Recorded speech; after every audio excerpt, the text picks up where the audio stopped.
I was born in 1938 in Denver. My father was from Oklahoma and he loved farming, and so he would try to put in a crop in the western sandhills of Oklahoma.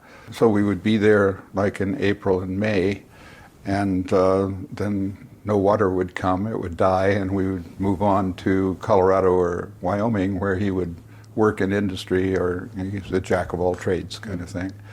And he'd stay there until it got too cold, and then he would move to California. And he could get work almost anywhere in those days. And then he would stay there until he got tired of the rain, he said, but it would usually be sometime in February or March, and he would move back to Arizona, New Mexico to work in the mines for a couple of months, and then he would go back to Oklahoma again to put in another crop. So we did that for 5 or 6 years. Between the years I was 5 and 12, something like that. And so I had a seasonal round that went in the western United States. I was frequently in 4 or 5 different schools in 5 or 6 different states in one school year. Fortunately, my mother was a teacher and kept me up to date on a lot of stuff. I came back to San Francisco in high school. The high school was really a wonderful, supportive place. We had a principal who had been there about 4 or 5 years who really respected students, and he had convinced a number of master's level or above people to come in and teach to this working class classrooms. We also had a teacher who taught California history and took us out to various sites like San Juan Bautista and other places, Monterey. So it was a wonderful time socially. So I didn't have a real good option for going on to college. So I really had the choice of going into the Marine Corps or going back to Oklahoma, and I took the better of those 2 choices and went into the Marines.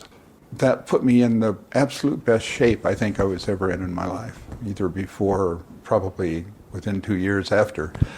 But it also really made it important to learn the skills to get along with people. And I thought I was fairly sophisticated. After all, I'd been in Oklahoma and Colorado and California. But in boot camp, you're with people who were Italians from the south side of Chicago and Jews from Florida and blacks from all over. And it was just sort of a marvelous cross-cultural experience. And I think all of those kinds of things and figuring out how to operate in systems and looking at things cross-culturally made the reason why when I came back I ended up going into history and then anthropology. I think in my own background that archaeology really became alive when I started going out in the field and doing it.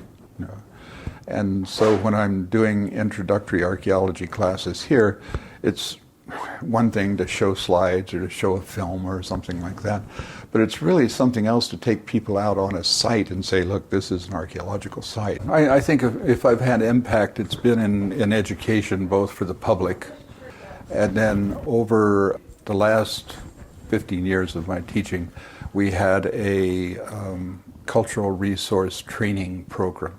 So we're teaching people not to be academics per se, although some went to do that, but we were teaching them to do entry-level work in archaeology on it. And that was tremendously exciting. And over time has had a big impact. I looked at a paper that I did about the SCA meeting in San Jose a few years ago, and we had almost 1/10 of the statewide organizational meeting were people who had either been affected by or had been through my thing. So I think a lot of my effect has to do with that kind of education, because when you get out and you look at sites and you see the respect that's needed and the humanness of it, I think that makes you a different and hopefully a better archaeologist.